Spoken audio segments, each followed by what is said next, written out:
Ooh, is this for you? I'm working on a dream. See, now, not one of my favorite Springsteen records. Really? Yeah, really. What? No. I bet Chris played it just for you. I know he did. Now I feel bad because I'm always complaining about the music. But classic rock albums over the weekend came out with a list of the 20 Springsteen albums ranked in order of greatness. And Working on a Dream was like 1920, and I kind of have to agree with the that. Labor Day theme. It's a Labor Day I agree, thing. But yeah. I would argue that there are much better Bruce Labor songs. Working on the Highway. All right. Working on the Highway we could have done. How are you? Happy Labor Day, by the way. Yeah. Doing It's good to see you. Good to see you. Springsteen tops the Fitz File. You know what? You will find if you do enough of these with me, more often than not, that's exactly what happens. We got to keep you happy somehow. Well, right? you know, you gave Tucker credit before. I got to make this small point of always working the holiday. Oh, yeah. All right. Now, there's a difference between always working the holiday and always getting the holiday. Okay? Okay. You got to get the holiday, and Tucker never gets the holiday, all right? So if you spent more of your holidays eating your holiday dinner off the conference table than you are at home, then you're like Tucker, and then you're always here. Okay. That's why he's the hardest working man but in he's weather. done well I today, thought I'm that was just like a sad comment on his life. Yeah, He's been Oh, good no, he has a today. wonderful life. He has a wonderful life. We should all have Tucker's life. I know. It's a pretty good life to have here. Hey, not such a good life, though, right now. Yeah, for speaking of Governor lives you don't McDonnell. want to have right now. Yeah, what's going on? The Bob and jury's Maureen set to deliberate McDonnell. here. Well, you know, we were down there, last week for the closing arguments. And, keep in mind, this is a three-headed monster you're dealing with here legally. You've got the prosecutors, the U.S. attorneys, you've got lawyers for Bob McDonnell, and then you've got lawyers for Maureen McDonnell. And, while the prosecutors will tell you that these two were engaged in a conspiracy to cover up corrupt action, which led to these 14 charges that they're now facing in federal court. It's a very nuanced and different defense coming from both of the McDonnells, because if you believe Maureen McDonnell's lawyer, she is a victim here of Johnny Williams, in their words, who preyed upon her, saw this opening in their failed, estranged marriage, and swooped in with his Rolexes, with his money, with his trips, and his Ferrari. And poor Maureen fell victim to all this and haphazardly was doing his bidding without her actually knowing about it. That's what the Maureen lawyers will tell you. Now, what Bob McDonnell's lawyers will tell you is that Bob McDonnell knew nothing about this, that this was all going on, and that No he idea. had, They didn't even talk. he had discussions with him about, loans to the real estate business, but none of this was, a tit for tat. At one point, the McDonnell lawyer says, there's that great legal phrase we hear all the time in Washington politics, quid pro quo. I thought you were going to say plausible deniability. Yeah, well, that's a good.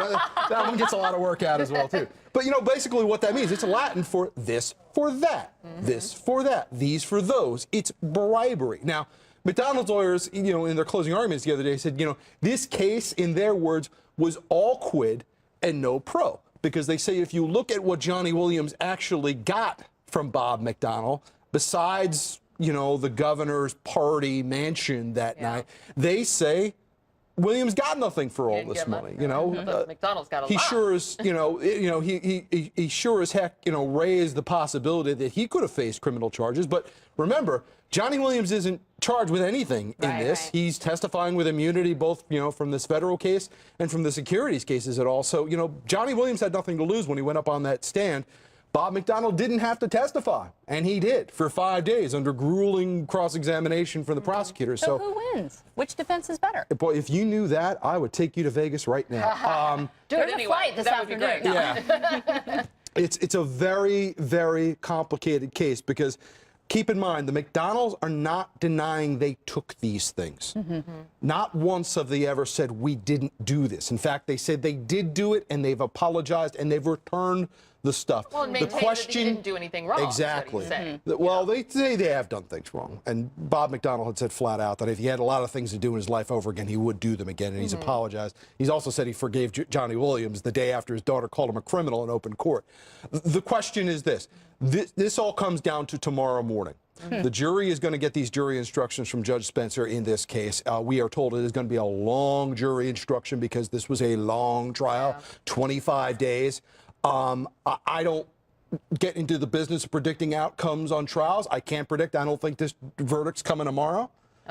There's just been too much testimony, too much to go over, and too much of a complication when you're dealing with this kind of three-way angleization of what Maureen did and how it affects Bob. And remember, Maureen's not a public official, so the things that go on Maureen might not necessarily apply to Bob. Real quick, we have 30 seconds left. Let's talk about the Purple Line petition.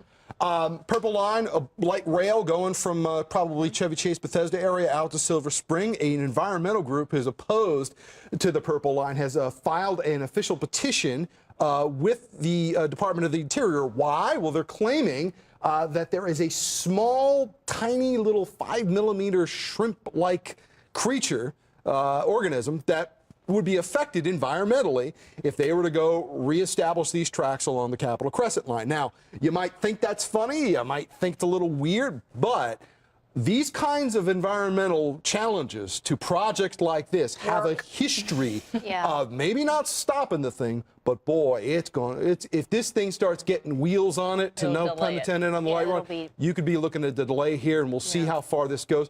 Proponents of it think this thing's going to get thrown out, and it's going to go ahead anyway, but keep an eye on this one, because this little grubby thing that we've never heard anything about could have some implications about when this Purple Line gets rolling. Lots of delays. Kind of reminiscent, what, the ICC? Yeah, Just a little bit? That only took 40 years, 50 years. Yeah, that was a little frog or a little turtle that delayed that one. Bog frog, Thanks, Fitz. Thanks. And for more on the Fitz File, just log on to our website and click the Good Day DC tab. Time now is coming up on 10:21. Coming up next, the perfect complement to a cup of coffee could be a quick nap, perhaps. I know the two don't seem to go together, right? You're waking yourself up? Maybe not so much. We're going to tell you why the combination of caffeine and sleep could be just what you need to survive the work week. We'll explain. Could be an Irish coffee. Ooh, there you go. Then you're out. You know, there's many times I will drink coffee